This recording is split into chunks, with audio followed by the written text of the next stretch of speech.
하나님 앞에 기도드리겠습니다. 우리를 한없이 참 많이 사랑하시는 참 좋으신 하나님 아버지, 우리의 기도에 응답하여 주시고 우리를 사랑해 주시고 우리를 축복해 주셔서 고맙습니다. 우리 사랑하는 모든 믿음의 성도들이 그리스도 예수 안에서 날마다 믿음으로 승리할 수 있도록 주님 도와주옵시고 하나님의 은혜와 도우심과 구원의 역사 이루어 주옵소서. 오늘도 주 앞에 나왔습니다. 주님께서는 우리 마음의 소원들을 다 이루어 주실 줄 믿습니다. 우리 사랑하는 모든 성도들 기도하다가 낙심하지 않게 하시고 주님 섬기다가 낙심하지 않게 하시고 때가 되면 이루어 주신다고 하셨던 그 약속의 말씀 가운데서 인내하며 가게 도와 주옵소서. 사랑은 모든 것을 믿으며 모든 것을 바라며 모든 것을 견딘다고 하였습니다. 우리 믿음의 성도들이 그렇게 승리하게 하시고 성령의 열매도 사랑과 희락과 오래 참음과 충성과 절제라 했습니다. 그렇게 승리하도록 믿음 안에서 오늘도 도와주옵시고 아버지 하나님, 오늘 본 말씀에 보면 야이로의 딸을 살려주십니다. 우리 믿음의 모든 성도들 믿음을 살려주시고 삶을 살려주시고 육체를 살려주시고 혈루병 여인 12년 동안 고생하던 여인이 치료함을 받습니다. 그 믿음 안에서 우리도 구원의 역사가 이루어지고 치료되어지는 하나님의 은혜가 있게 하옵소서. 아버지 하나님, 우리 모든 성도들에게 성령을 물붓듯 부어 주옵소서. 우리나라에 아버지 하나님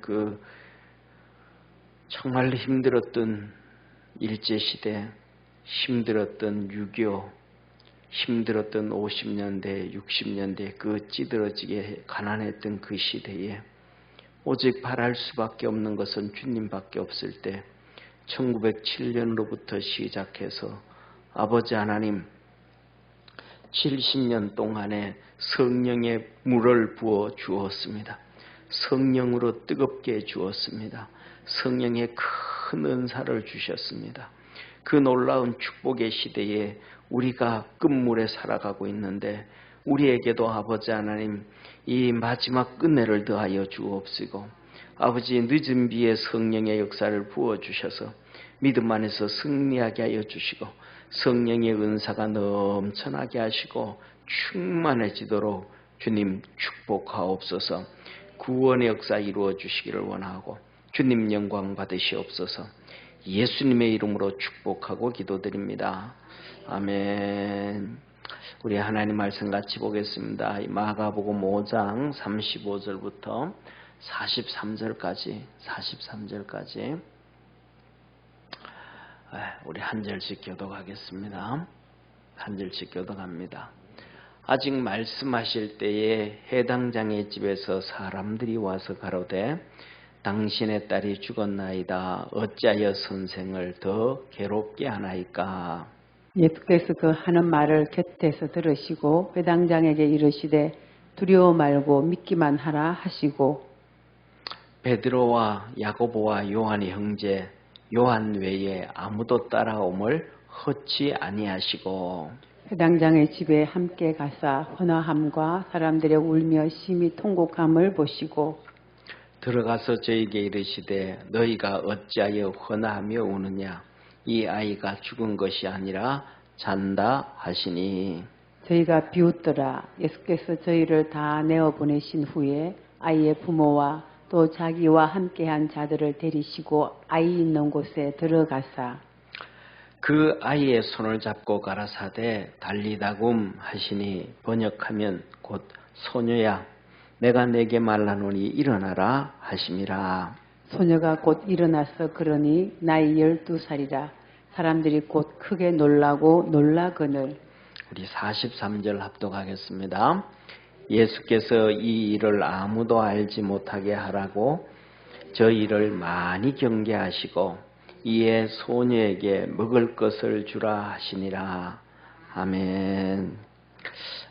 우리 믿음의 성도들에게 하나님의 넘치는 은혜와 복이 있기를 주의 이름으로 축원합니다. 오늘 이 야이로의 딸을 살리시는 예수님과 하고 그 중간에 혈루병 12년 동안 혈루병으로 고생하던 여인하고 나오는데 거기에서 보면 똑같은 게 하나가 있어요. 믿음이에요. 믿음. 저는 기도할 때 그럽니다. 주님한테 주님 내게도 더 정말 큰 믿음 주세요. 그렇게 얘기합니다. 우리 성도들도 다 그렇게 기도할지라고 저는 믿습니다. 그런데 진짜 뭐냐 하면 주님께서 우리의 믿음을 안 보여주셔서 어떤 데는 참 감사하지 않을까 그런 생각을 할 때가 있습니다. 진짜 하나님이 내 믿음을 딱 보여주면 진짜 내 믿음이 너무 적어가지고 너무 적어가지고 진짜 쥐구멍을 찾아 들어가고 정말로 이 암탉처럼 꽁무니만 덩그렇게 주님 앞에 내놓고 막 머리 쳐박고 숨을 것 같아요. 우리가 참 주님 앞에서 참 믿음 갖기를 주의 이름으로 축원합니다. 사랑하는 성도님, 어떻게 그러면 이런 믿음을 가질 수 있을까? 야이로의 딸 죽었잖아요. 근데 주님은 그래 그 야이로를 향하여 두려워 말고 믿기만 해라. 어떻게 되겠어요? 또 중요한 것은 이 12년 동안 혈루병으로 고생하던 여인이에요. 이 12년 동안 혈루병으로 고생하던 여인이 예수님 따라다니면서 막 그냥 설교 듣고 하나님 말씀 듣고 막 성경 읽고 성경 공부하고 묵상하고 막 해가지고 믿음이 커진 게 아니고 그냥 예수님의 소문만 들었더니 믿음이 들어간 거예요. 뭐 했더니 소문만 들었는데 그런 거 비하면 진짜 뭐 저 같은 경우에는 신학 공부도 하고 막 신학교도 다니고 주님 불러가지고 가기도 하고 막 그냥 성경 공부도 하고 나름대로 거기에 비하면 진짜 주님 앞에 너무너무 사랑하는 성도님, 우리가 진짜 믿음이 이렇게 커져가고 하나님의 은혜를 받고 오늘 우리가 찬송했던 것처럼 찬송에도 나오지만 하나님의 복을 받는 길은 믿음밖에 없음을 기억하기를 축원합니다. 믿음이 있어야 고린도전서 13장에는 믿음과 소망과 사랑이 다 있을 것인데 그 중에 제일은 사랑이라 그러잖아요. 믿음과 소망과 사랑 중에 그 중에 제일은 사랑이라 그랬는데 그 말씀의 경지에 들어가야 되지만은 조금 더 1차원적인 얘기를 한다 그러면 믿음이 있어야 소망도 있습니다. 믿음이 있어야 사랑도 있습니다. 이 세 가지는 서로 이 오륜기처럼 서로 얽혀져 있습니다. 그러니까 믿음이 있어야 보세요. 믿음이 있어야 하나님 성령이 충만해지게 되어지고 성령의 열매인 사랑의 열매도 맺혀지게 되어지고 믿음이 없으면 다 없어질 수밖에 없는 거예요. 우리 교회에 이제는 진짜 뭐 신앙생활을 하면서 많은 분들이 있잖아요, 그죠? 제 주위에 있는 많은 목사님들이 있는데 그분들 가운데서 참 제가 부러워하는 목사님들이 두 분이 있습니다. 그 중에 하나가 후배였던 우리 조태한 목사님, 하늘나라 순교에 가서 갔던 조태한 목사님. 그 조태한 목사님이 형제들도 막내인데 형들이 뭐 많아. 이 7남매인가 그래요. 형들이 많아요. 그런데 한날은 선교하다 들어와가지고 중간에 자보고 그래요. 목사님, 저는 또 선후배 관계 그냥 말 놓거든요. 또 왜 그랬더니 아니 난 선교하다가 나중에 은퇴 다 하고 난 다음에 목사님 옆에 와가지고 그냥 같이 살면 안 될까요? 좋지. 그랬더니 목사님 그냥 형님으로 모셔도 돼요. 처음 저한테 그 형님으로 같이 이렇게 하면 되겠냐? 좋지. 근데 그때는 몰랐어요. 형제들이 있는지 얼마나 되는지 몰랐어요. 근데 그랬어요. 그랬는데 하늘나라에 벌써 일찍 갔잖아요. 장례식장에 가는데 이렇게 화장을 다 해가지고 이 유골을 납골당으로 안치를 하면서 이렇게 뒤따라가는데 제가 그랬습니다. 조 목사님은 좋겠다. 순교해가지고 정말 주님 가까이 있겠다. 이 땅에서는 내가 내 후배였고 이 땅에서는 우리 교회 부목사로 있었는데 야 하늘나라 가서는 조 목사님 너 그림자도 못 밟겠다. 야. 너 참 좋겠다. 그러면서 장례식장을 이렇게 그 산골짜기를 이렇게 뒤따라 올라갔었어요. 예, 그 조 목사님 참 부럽습니다. 그 다음에 이제 얼마 전에 돌아간 우리 조 목사님 그냥 병기 중국 땅에서 사역하고 중국 못 들어가가지고 러시아에 가서 사역하고 그러다가 결국은 이제 암 들었다가 마지막에 이제 하나님 앞에 갔는데 갈 때까지도 주님 앞에서 열심히 섬겼잖아요. 보통 뭐 은퇴하고 나면 좀 건강이 있고 하다 보면 좀 놀다가 하늘나라 가는데 갈 때까지 주님 섬기고 갔던 그 목사님 참 부럽습니다. 그런데 우리 교회 오기 전에 조 목사님이 우리 교회 오기 전에 저쪽에 은광교회를 섬겼습니다. 그 교회가 한 1,500명 정도 모이는 큰 교회 은광교회 섬겼어요.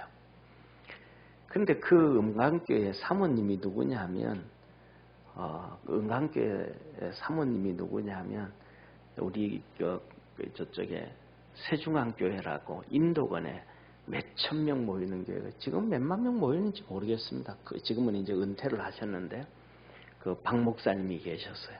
그럴 때 제가 한국에 와가지고 12월 달에 그 교회에 가서 예배를 드렸어요. 그리고 그 성탄절에 가서도 예배를 드렸었어요. 성탄절 행달할 때도. 그래가지고 그 세중앙교회 지금 은퇴하셨지만 그 박 목사님은 뭐 공부도 안 했어요.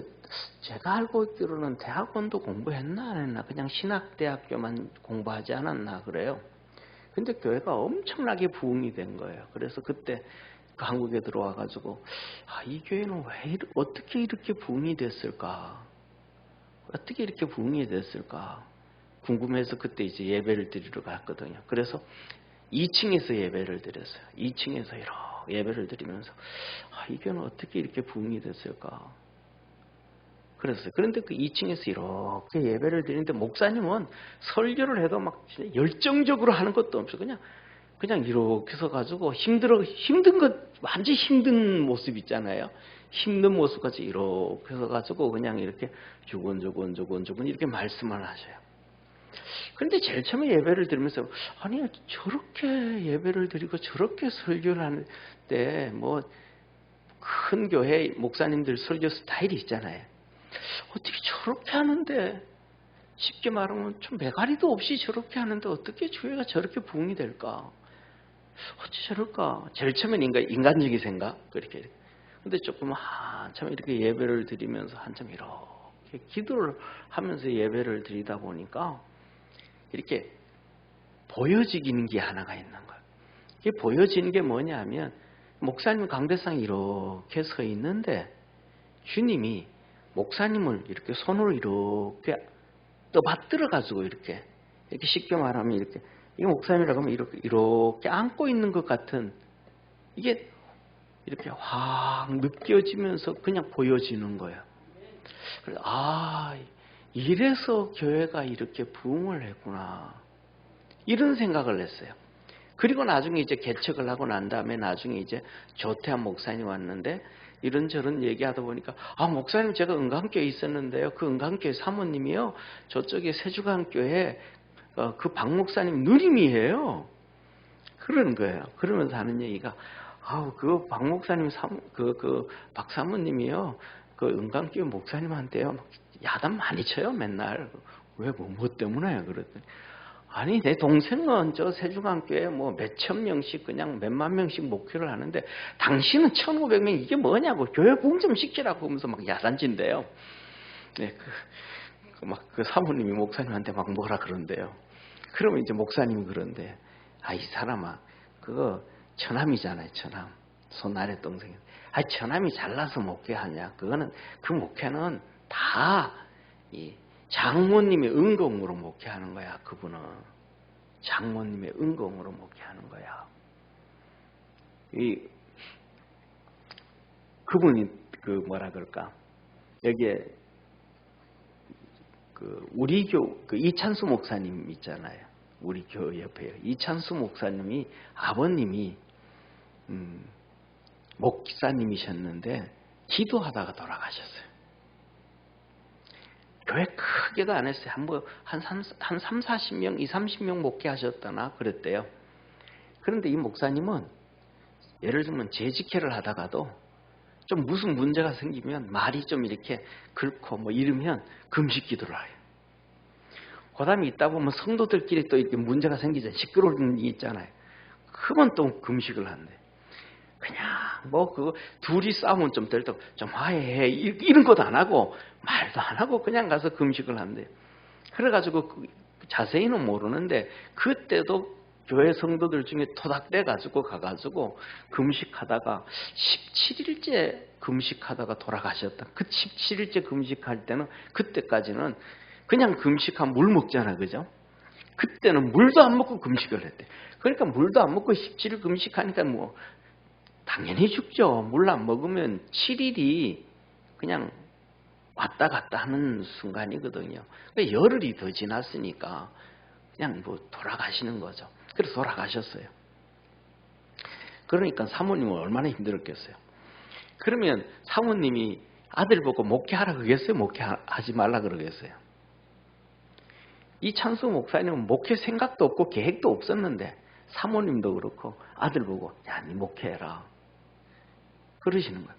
그러면서 하는 얘기가 너들 아버지가 다 기도하고 너와 너 아버지가 다 해놨으니까 너는 목회하면서 그냥 거둬들이기만 하면 된다. 그냥 목회하면서 복만 받으면 된다. 그러셨다는 거예요. 이 사람도 그러고 저 사람도 그러고 그래가지고 미국에서 이제 이민을 갔다가 대학교 졸업하고 직장 다니다가 한국으로 와가지고 총신 졸업하고 목회를 시작했어요. 그런데 그렇게 이렇게 크게 부흥 목회를 하시거든요. 그런데 이 또 뭐냐면 이 세중앙교회 박 목사님 어머니도 시골에서 농사 짓는데 그렇게 주님을 섬겼다. 그러면서 하는 얘기가 뭐냐면 그랬다는 거예요. 옛날에는 뭐 시골에서 농사 지으니까 첫 열매, 첫 수확한 거 하나님 앞에 첫 열매 드리라 그랬잖아요. 그러면 첫 열매는 무조건 뭐 예를 들면 감자도 캐면 첫 열매는 그냥 하나님 앞에 갖다 드리고 옥수수 첫 열매 꺾으면 이거는 뭐가 더 갖다 드리고 이것도 갖다 드리는데 그냥 갖다 드리는 게 아니고 꺾은 거는 뭐 예를 들면 감자 같은 경우에 이렇게 한 바가지 센 거 하고 그 다음에 뭐 그냥 갖다 주는 게 아니고 목사님 드린다고 이제 감자를 삶는데 그걸 삶아가지고는 옛날에 보온병이 없잖아요. 시골에서 4km, 5km를 걸어가야 되니까 그거 집에서 쪄가지고 이제 4km, 5km를 가야 되는데 가면 식는다고 배에다 집어넣고 가는 거예요. 이렇게. 그러니까 배가 다 익었대. 배가 하상을 입을 정도. 그렇게 목사님 그 어머니가 교회를 섬기고 주님을 섬기면서 살았대. 그래서 그 섬김이 그 헌신이 그 아들이 그렇게 목회하는 거지 처남이 목회하는 거지 처남이 잘나서 하는 거 아니다. 그런 얘기를 했다 그러는 거예요. 제가 이런 얘기를 들은 얘기는 뭐냐 하면 우리가 하나님을 믿고 섬김에 있어서 겸손한 믿음을 가지면 하나님은 우리에게 성령을 부어주시고 은혜를 부어주시는 하나님이심을 믿으시길 바랍니다. 그 얘기를 하려고 하는 거예요. 왜냐하면 오늘날 우리가 신앙생활하는 오늘날 우리 목사부터 시작해서 성도들이 옛날에 쉽게 말하면 우리나라가 기독교가 복음이 들어오고요. 기독교가 복음이 들어오고 쉽게 말하면 기독교가 복음이 들어오고 한국교회가 크게 부흥하기 전까지, 다시 말하면 6.25 사변 전까지 있었던 일제시대에 복음이 들어오고 일제시대 목사님들은요, 정말로 지식이 많은 분들이었어요. 그 당시에 거의 그때 목사님들은 한학을 다 하신 분들, 정말로 그분들을 보면 이렇게 무식한 목사님들이 흔하지가 않았어요. 그 중에도 있기는 하지만은 흔하지가 않았어요. 근데 그 뒤에 이제 한국교회가 막 부흥이 되어지니까 교회는 많은데, 이렇게 성도들은 많은데 하나님께서 이제 부르시기 시작하는, 그때 되어지면 뭐냐면 초등학교, 중학교, 고등학교, 대학교 졸업하고 신학교, 이게 아니었단 말이에요. 그 다음부터는 못 배우신 분들이, 그러니까 초등학교, 중학교 나오신 분들도 많고 고등학교 나오신 분들도 많고, 하나님이 부르셔서 목회하시는 분들이 50년대, 60년대 많았어요. 그럼에도 불구하고 그분들은 하나가 있었습니다. 뭐가 있었냐면 철저한 하나님 앞에서 이 겸손하고 순수한 믿음. 할렐루야. 그 순수한 믿음과 그 다음에는 우리가 아는 것처럼 이 순수한 믿음과 영성이 있었어요. 정말로 기도를 많이 하고, 순수한 믿음과 영성. 그거가 똑같이 그때 예수 믿었던 우리 선조들은 어머니들, 할머니들이 똑같이 그분들하고 똑같이 순수한 믿음과 하나님 앞에 부르짖어 기도하는 영성이 있었어요. 그 뭐냐면 순수한 믿음이에요. 그러니까 제가 말씀드렸던 것처럼 지식적인 신앙이 아니고, 지식적인 성경 지식이 아니고 신앙이 있어, 신앙. 그래서 하나님 말씀을 듣고 난 다음에, 읽고 난 다음에는 그것을 못하면 회개하고 통회하는, 하나님 내가 진짜 이 말씀대로 이렇게 살아야 되는데, 어떤 분들은, 많은 분들이 성경을 읽을 줄도 모르고 글씨도 모르는 분들이 많은데도 그 말씀을 들으면서 하나님 내가 이렇게 살아야 되는데 내가 이렇게 못 살아서 죄송합니다. 설교를, 하나님 말씀을 들으면서 이거는 우리 며느리들이 되고 우리 시어머니들이 되고, 이거는 당신이나 먼저 이렇게 해야 되고, 이거는 어떻게 되고, 막 이렇게 머리가 돌아가잖아요. 그죠? 머리가 돌아가는 게 아니고 그 말씀이 내 심장에 박혀지는 거야. 내가 그렇게 살았어야 되는데. 말씀을 들으면서 내 가정이 다, 내 자녀들이, 내 남편이 맨날 술 먹고, 그냥 옛날에는 그때는 바람 피우고, 옛날에는 겨울 되면 하트장 만지고 막 그러잖아요. 그러는 신랑임에도 불구하고 저 사람 진짜 예수 믿고 하나님 앞에 구원받아야 되는데, 이 간절한 말씀을 듣고 그대로 그냥 그 순수한 믿음 가운데 기도하고 몸부림치는 그 은혜로 말미암아, 쉽게 말하면 우리 시대까지 하나님의 은혜와 복을 받은 거예요. 부모님들의 신앙에 의해서.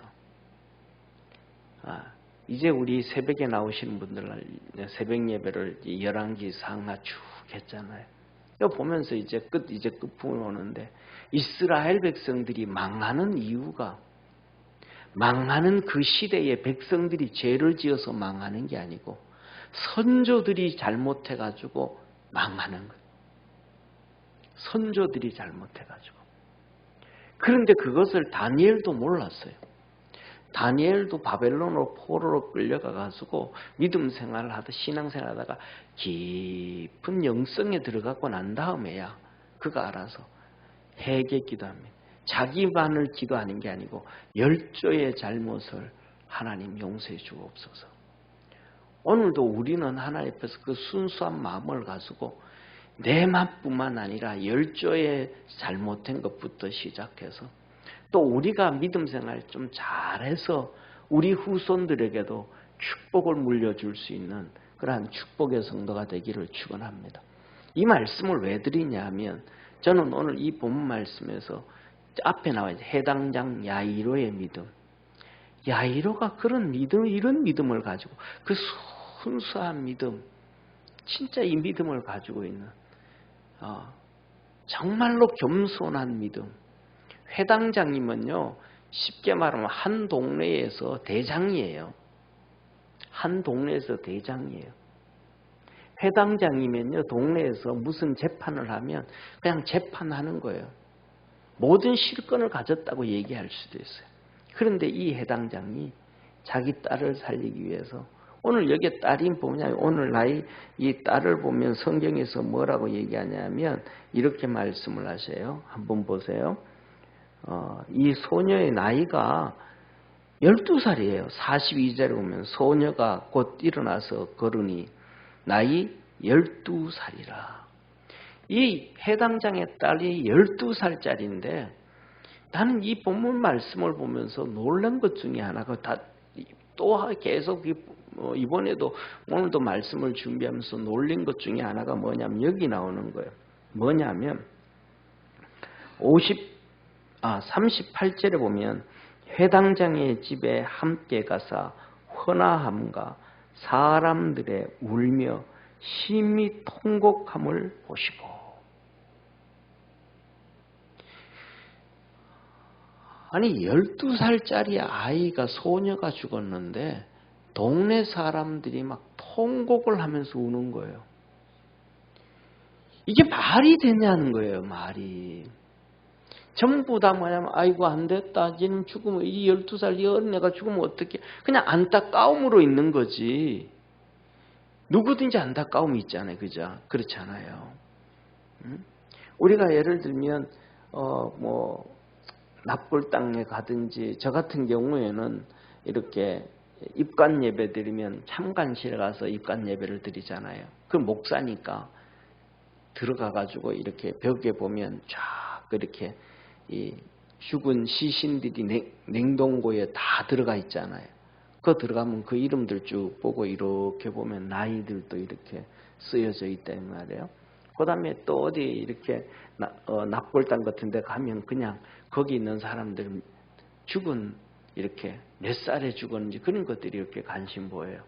아, 이 사람 참 빨리 갔네. 좀 더 있었지. 아, 이 사람 진짜 이렇게 가면 일찍 가가지고 부모들이 참 힘들었겠다. 뭐 이런. 그런데 12살짜리 갔으니까 예를 들면 뭐 형님이 가든 동생이 가든 뭐 이렇게 그런 게 있어야 통곡을 하잖아요, 좀. 근데 12살짜리가 아이가 죽었는데 동네 사람들이 다 막 애통해 하면서 운 거예요. 이걸 보면서 야, 참 얘는 야이로의 딸 얘는 어떻게 해서 어떤 삶을 살았나. 12살짜리가. 얘가 죽었는데 동네 사람들이 어른들이 와서 이렇게 통곡하고 울 정도면 어떤 삶인가.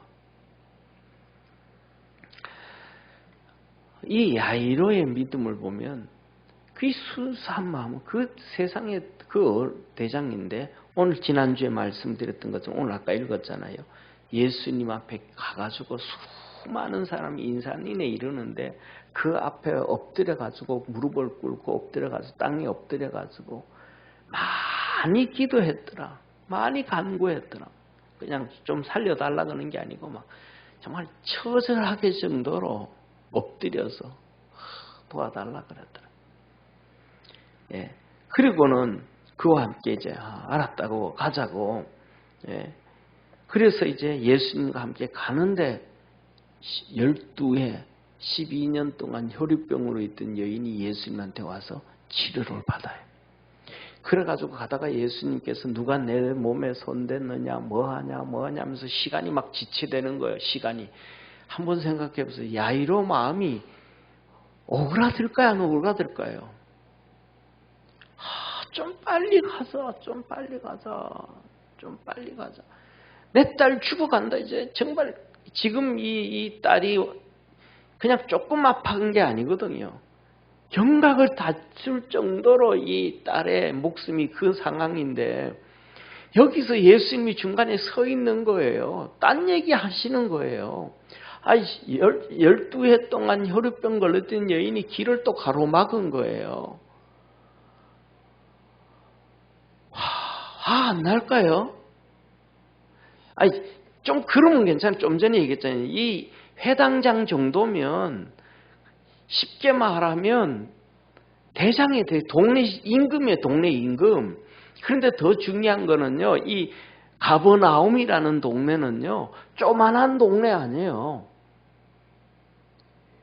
진짜 뭐 3, 40가구 사는 동네 그거는 조만한 동네가 아니라고요. 정말로 우리 요새로 말하면 면 소세지 정도 되어지는 큰 동네라고요. 그런데 그 알지도 못한 여인이 그냥 가로막혀가지고 막 마음이 막 다 들어가잖아요. 그런데 예수님이 좀 빨리 갑시다. 좀 막 얘기하고 얼마나 얘기하고 싶겠어. 예수님 이럴 시간이 없어요. 이럴 시간이. 예수님 막 독촉해야 되잖아요. 안 그럴 저 같은 경우에는 안 그랬다면 예수님 손잡고 막 끌고 갔을 거야 아마. 그런데 막 그냥 속만 타고 막 가만히 있는 거예요. 예수 말도 한마디 못하고. 그런데 중요한 건 막 그 속 타고 있는데 집에서 종이 온 거예요. 더 이상 선생님을 괴롭게 하지 마세요. 딸이 죽었습니다. 와, 이럴 때 막 정말 철퍼덕하잖아요. 철퍼덕. 바닥에 푹 앉고 마음이 다 무너져 버리잖아요.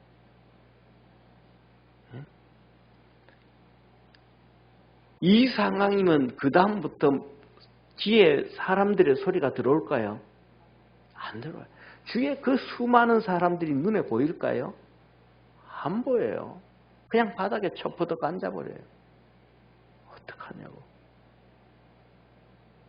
또 좀 악이 있는 사람 같은 거, 좀 이런 사람 같으면 혈우병 여인 멱살 잡고 당신 때문에 내 딸이 죽었다고. 당신만 중간에 안 끼었더라면, 당신만 중간에 안 나타났더라면 예수님 우리 집에 가가지고 우리 딸 살릴 수 있었는데.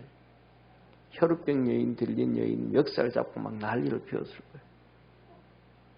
그런데 예수님은 이 야이로에게 말합니다.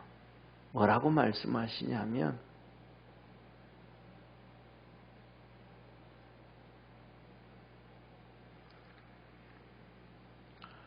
두려워 말고 믿기만 해라. 이 말이 귀에 안 들어오잖아요. 그런데 이 말이 귀에 안 들어오는데 예수님은 그 말씀하시는 거예요. 우리 36절 한번 같이 읽겠습니다. 36절 같이 읽습니다. 시작. 예수께서 그 하는 말을 곁에서 들으시고 회당장에게 이르시되 두려워 말고 믿기만 하라 하시고. 이 회당장이 두려워 말고 믿기만 해라. 사랑하는 성도님, 자기 감정에 잡혀 있었더라면, 자기 생각에 잡혀 있었더라면, 세상에 잡혀 있었더라면 이 회당장이 이 말이 귀에 들어왔을까요? 안 들어와요. 안 들어와요. 우리 성도들한테 얘기했잖아요. 제가 이제 IMF 당했을 때 우리 교회가 정말로 힘들었었잖아요. 그런데 IMF 당할 때 우리만 힘든 게 아니고 진짜 힘들었던 사람이 또 있어요. 거의 뭐 이렇게 사업을 하다가 이렇게 뭐랄까 빚을 너무 많이 지고 막 그냥 힘들어하고 했던. 그래가지고 그때 빚이 한 3억 정도 있었는지 얼마인지 자세히는 몰라요. 그런 가지고 있었어요. 그런데 저쪽에 상주 있죠, 그죠? 상주 꽃감 많이 나는데 거기 이제 건물이 상가 건물인지 뭐 이런 건물이 하나 있었어요. 그 집에 이제 대신방 때 그 집에 이제 대신방이 아니고 그냥 이렇게 신방을 요청해서 신방을 갔어요. 가기 전에 이제 기도를 하고 그냥 덜렁덜렁 갈 수는 없잖아요, 목사가요. 기도를 하고 하나님 앞에 기도를 하고 이제 갔어요. 그랬더니 갔더니 그걸 이제 신방을 하고 이런저런 얘기를 해요. 이런저런 얘기를 하는데 그때 그래가지고 뭐 빚이 얼마인지는 모르는데 그때 IMF 터져가지고 그 은행에 융자 나가는 게 아니라 은행에 빚 나가는 게 그때 300만 원이 넘게 나간다나 뭐 그런 얘기를 했어요. 그래가지고 저기 상주에 있는 그 건물이 그냥 이렇게 뭐 이렇게 다 걸려 있으니까 제대로 팔 수도 없잖아요, 그죠? 그러니까 그 건물 없었으면 좋겠다라는 거예요. 그리고 막 이 월세 그 이자 나가는 게 그때는 진짜 비쌌잖아요. 이자 나가는 게 이자만 안 나갔으면 좋겠다고 막 그냥 와이프가 그런 얘기를 하는 거예요. 그래 이렇게 기도를 하고 있다 보니까 그거 아닌 거예요. 그래가지고 아유 집사님 그런 얘기하지 말라고. 하나님께서 이 상주 이거 돈 하나도 안 되는 것 같은 껍데기밖에 없는 그 안에 뭐 이렇게 사람들이 뭐 들어가 가지고 장사하면서 돈 이렇게 월세 내는 것도 아닌 그 건물이라고 할 수 있지만 뭐 그거 나 가보지도 않았고 어떤 건물인지도 모르고 한 번도 안 가봤고 어떤 상황인지도 모르는데 하나님은 이 건물 통해 가지고 하나님 축복하신다고. 이 건물 통해 가지고 하나님 축복하신다고. 그랬더니 그래요. 목사님 뭘 아냐고 그거 아무것도 모르면서 아니라고 하나님 그 축복해 주신다고. 그런데 하나님 진짜 그거 가지고 일들을 다 해오셨어요. 하나님께서 시간이 지나니까 그 건물 있는 자리에 자세히는 모르는데 뭐 이렇게 중간중간 이렇게 자세히 이렇게 얘기를 해주면 되는데 얘기는 안 들었는데 그 건물 있는데 아파트가 들어서나 해가지고 뭐 첫 번째 보상을 첫 번째 받고 두 번째 받고 뭐 이렇게 해가지고 정말로 하나님께서 축복을 해주셨어요. 할렐루야. 근데 뭐냐면 그냥 신앙으로 이렇게 그래서 제가 그런 얘기했어요. 뭐냐면 내 말을 못 믿겠으면 그냥 하나님께 그런 기도해라. 나는 못 믿겠는데 목사가 그러더라. 하나님 목사가 이걸 통해서 복받는다 그러던데요. 그래라도 기도해라. 그래도 별로 그냥 관심이 없더라고요. 그런데 하나님 진짜 그 일을 해가시더라고요. 근데 나중에 시간이 지나고 난 다음에도 저한테 와가지고 목사님 진짜 얘기했던 것처럼 이렇게 그렇게 복을 받았습니다. 그 얘기 안 하더라고요.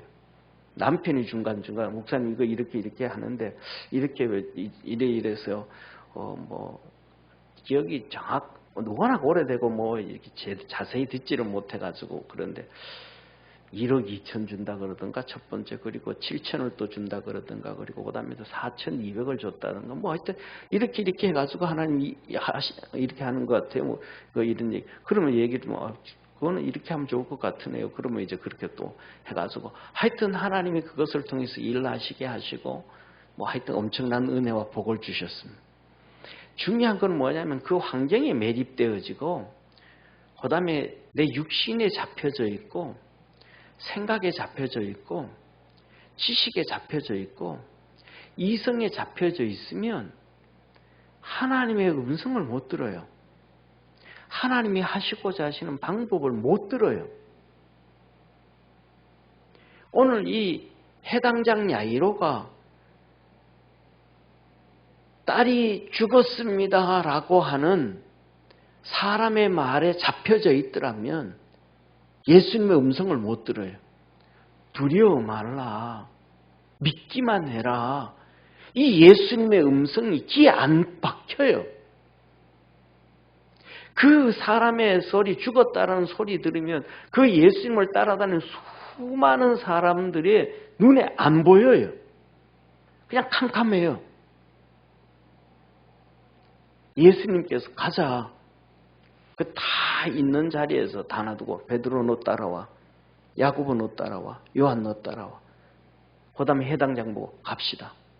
이 4명만 데리고 예수님 4명만 데리고 가거든요. 그런데 이 예수님이 가자 그러는데 야이로가 소리가 안 들려요. 따라갈 수가 없어요.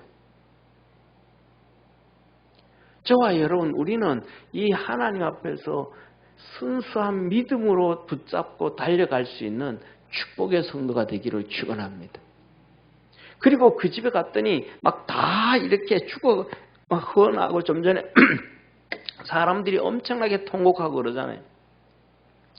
예수님 가셔서 말해요. 어찌 우냐? 왜 우냐? 아이가 죽은 것이 아니라 잔다.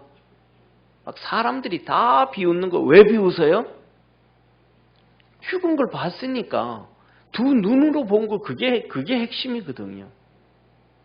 아이 죽은 걸 자기들이 본 게 핵심이거든요. 자기들의 지정이 잡혀져 있는 거거든요. 쉽게 말하면 예수님이 잔다 그러면 예수님 왜 저 말씀하실까? 이 생각이라도 한번 해봐야 되는데, 하다못해 우리가 잘못 본 건가? 이렇게도 한번 생각해 봐야 되는데 사람들은 비웃어요. 그럴 때 예수님은요, 다 그들도 또 똑같이 하나도 안 데려 들어갑니다. 부모와, 그제면 이제 엄마 아버지 데려 들어가요. 부모와 베드로와 요한과 야고보, 이 3명은 데리고 들어갑니다. 그래 들어가가지고 그 아이의 손을 잡고 달리다굼, 소녀야, 내가 너에게 말하니까 너 일어나. 애가 일어난 거예요. 와, 저는 이 본문 말씀을 보면서요, 야, 베드로와 요한과 야고보는 얼마나 축복받은 사람인가. 아이를 살리는 것, 저렇게 하는 걸 진짜 예수님 앞에서 어떻게 일을 해야 되고 어떻게 사역을 해야 되는 것을 예수님한테 직접 배우잖아요.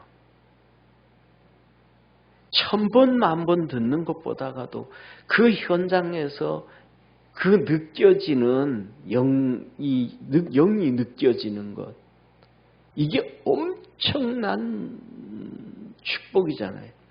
책을 10,000권 읽는 것보다가 더 귀한 거잖아요. 더 체험적이잖아요. 그런데 그 베드로와 요한과 야고보, 이 요한은 끝까지 갔지만은 이 베드로 같은 경우에는 예수님을 두 번, 3번씩 부인하고 배신하기도 하지만 그런 가운데서 어떻게 할 수 있을까? 오늘 여기에 본 말씀을 보면서 저와 여러분 한 가지입니다. 첫째로는 이 야이로처럼 우리 성도들이 정말 기도 많이 하고, 할렐루야, 영성의 사람이 되어지기를 주의 이름으로 축원합니다. 그 다음에 2번째로는 이 순수한 믿음, 진짜 겸손하면서 순수한 믿음. 그 회당장 정말 대단한 사람이잖아요. 예, 제가 이거 보니 이 장경동 목사님이 자기가 그 누구야, 정광훈 목사님하고 30년 직인데 형님 동생 하면서 그래 있는데 존경한대. 왜 존경하냐 그랬더니 정광훈 목사님한테는 성도들이 차를 네 번을 사줬더니 차를 팔아가지고 다른 사람 다 나눠줘 버렸대요. 그리고 5번째 차를 또 사줘가지고 그걸 갖다 팔라 그랬더니 못 팔더래요. 성도들이 이거 사주면 또 갖다 또 팔아가지고 또 그럴 것 같아 놓으니까 가압류 담아놓고 뭐 해놓고 차를 못 팔게 해놔버렸대. 그런데 그러면서 하시는 그 장경 목사님 하는 얘기가 뭐냐면 그 옛날이잖아요. 그 옛날, 쉽게 말하면 80년대, 70년대 말 80년대. 그때 결혼을 하는데 장모님이 반포에 아파트를 사줬대. 결혼하는데 장모님이 반포에 아파트를 샀어요. 근데 그 아파트를 팔아가지고 가난한 사람들한테 다 줘버리고 사모님하고 30평짜리 교회 개척하는데 그거 막 중간 뒤에 조금 막아가지고 거기서 살았대. 사모님도 얼마나 대단하셔요. 그렇죠. 아니 친정 엄마가 신혼 결혼한다고 사준 아파트를 그거 팔아가지고 사람들 나눠줘 버리고 그러면서 장경동 목사님 그래요. 자기는 딱 한 번 차를 팔아가지고 교회 부교육자들한테 준 적은 있는데 4번까지 나는 도저히 못한다고 나는 이분처럼 그렇게 못 산다고.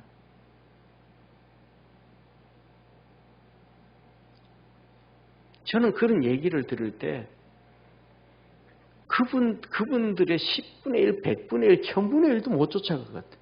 그분들은 목회하고 그분들 일하는 거 보면 진짜 하나님 앞에 잡히지 않냐고는 그런 일을 못할 것 같아요. 사람들은 막 욕을 하지만은 예를 들면 장경동 목사님 같은 경우도 욕하거든요. 목사가 텔레비에 나온다, 뭐 무슨 프로에 나온다, 어디에 나온다, 뭐 한다 그러고 막 이런 얘기하는데 그렇게 일을 많이 하고 돌아다니고 일을 하면서도 목회를 하면 그거는 제가 생각하기에는 인간의 힘이 아니라고 생각을 해요. 그 많은 일들을 다 하면서 그리고 그분은 요새는 아닌데 옛날에는 차에다가 군복을 싣고 다녔대요. 왜냐하면 북한이 쳐들어오면 전쟁하면 군복 입고 우리 교인들 데리고 전쟁터 나가겠다고 차에다 군복을 싣고 다녔대요. 진짜 대단하잖아요. 그런 얘기 들으면. 그냥 보여주기 위한 게 아니고 순수한 마음인데. 오늘 그런 거 야이로가 진짜 대단한 사람이잖아요. 정말 존경할 수밖에 없는 이러한 믿음을 가지고 있잖아요. 정말 그 딸이 막 죽어가는데도 그 혈우병 열린 여인하고 막 그러는데 거기서 막 그냥 진짜 얼마나 힘들겠어요. 그런데도 끝까지 주님 말씀에 집중을 하고 두려워 말고 믿기만 하라. 그 말씀이 그 귀에 들어오고 저는 우리 성도들의 삶 속에 우리가 세상 살아가고 육신을 가지고 살고 또 세상에 잡혀서 살고 또 세상에 여러 가지의 마음 쓰면서 살지만은 그 모든 것 위에 주님의 말씀이 영롱하게 이 야이로에게 박히듯이 그렇게 박혀지기를 주의 이름으로 축원합니다. 그러면 하나님의 엄청난 역사가 이루어지리라고 저는 확신합니다. 기도하겠습니다. 전능하신 하나님 아버지,